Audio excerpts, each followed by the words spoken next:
सीताराम। मंगलम भगवान विष्णु मंगलम हरध्वजा मंगलम पुंडरीकाक्ष मंगलाय तन्नो हरि राम श्यामल कोमलांगम सीता समारोह पवनो महासागर चारुचापम नमामि रामं रघुवंशनाथं भक्ति भक्त भगवंत गुरु चतुर्नाम बबुए मुखे बलवंदन के नाथ गुरुमूर्ति मुख चंद्रमा सेवक नैन को अष्ट पर निर्गत रहो श्री गुरु चरण कियो अतुलित बलधामन हैन शैलावदेहम धनुर्षानु ज्ञान नामक गण सकल गुणधान वानराणाम देशम भगवत प्रिय भक्त वाद जातम नमामि। आज की लीला जो आप दर्शन करेंगे, कल के सीता संबर था, धनुर्जग था।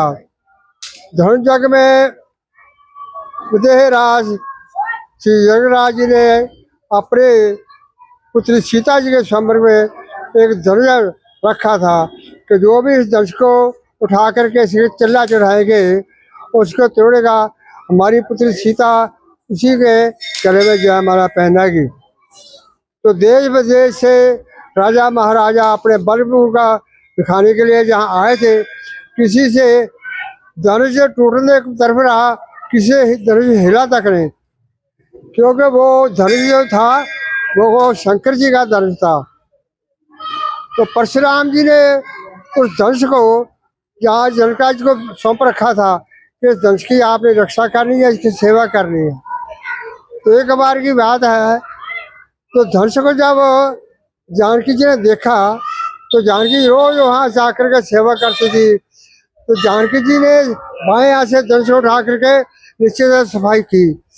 तो राजा जानकी ने देखा कि हमारी पुत्री ने बाएं हाथ से धनुष को उठा रखा है, तो जो इसको उठाएगा, इसको तोड़ेगा, तो उसी के साथ इसका पाणी ग्रहण, इसका विवाह होगा। तो इन्होंने मन में अपना ठान रखी। तो सारे राजा महाराजा को अपने इन्होंने वहाँ फैला दिया कि जो भी इस धनुष को उठाएगा उसी के साथ हमारी सीता का पुत्री का विवाह होगा। तो सारे देश विदेश से राजा महाराजा आए अपने बल का प्रयोग करने के लिए, तो किसी से धनुष उठा नहीं गया।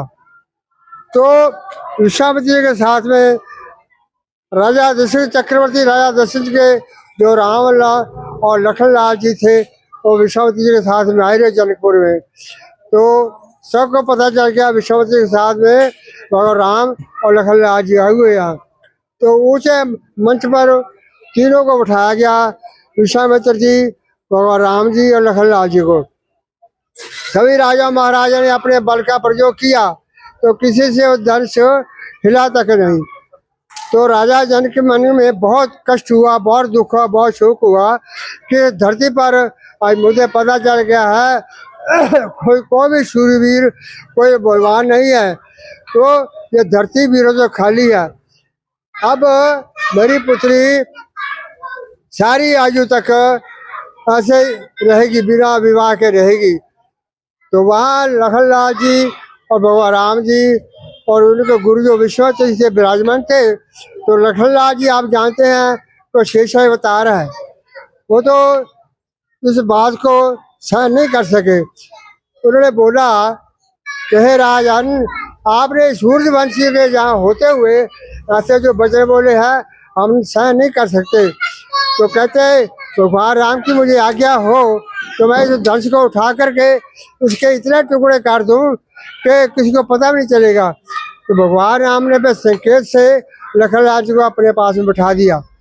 तो फिर भी राजा जनक के मन में बहुत दुख था, बहुत कष्ट था, बहुत संताप था। क्या मैं क्या करूँ, बच्चों को मैं नहीं वापस ले सकता।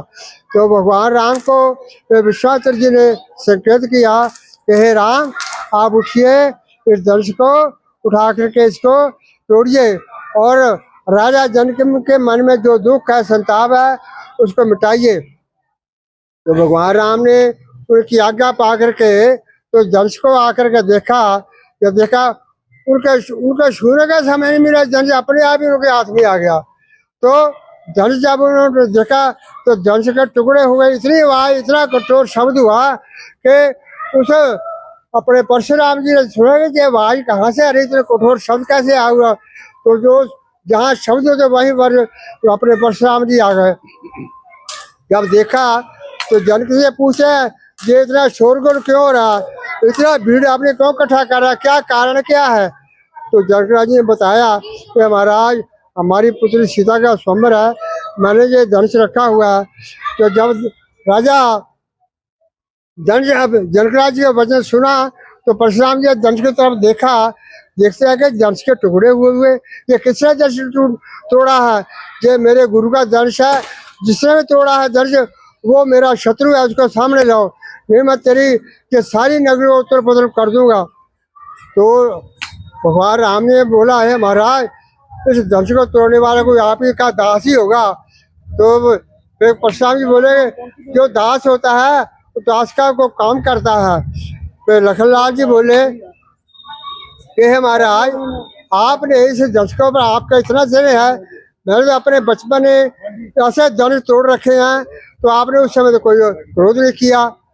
फिर भी भगवान राम ने कहा हे प्रभु, हे महाराज आपका जो वेशभूषा है, जैसे आपने धनुष्यबाण धार रखा हुआ है, तो आपने हाथ में तलवार रख लिया, भाला रखा है और परसा ले रखा है, इसी को देख करके लखनलाल जी को क्रोध हुआ। तो कहते ये आपका जो छोटा भाई है इतना क्रोध मन में रखा है, आपको मालूम होना चाहिए कि मेरे में कितनी शक्ति है, मैंने दुष्टों का कितनी बार संहार किया है। तो आप अपने ऊपर से गौरव है आपका भाई लखनलाल, और बीच में इसमें जहर भरा हुआ। फिर भगवान राम क्षमा मानते हैं, हे महाराज आप इस बच्चे को क्षमा कीजिए, आज मुझे जो दंड देना दीजिए।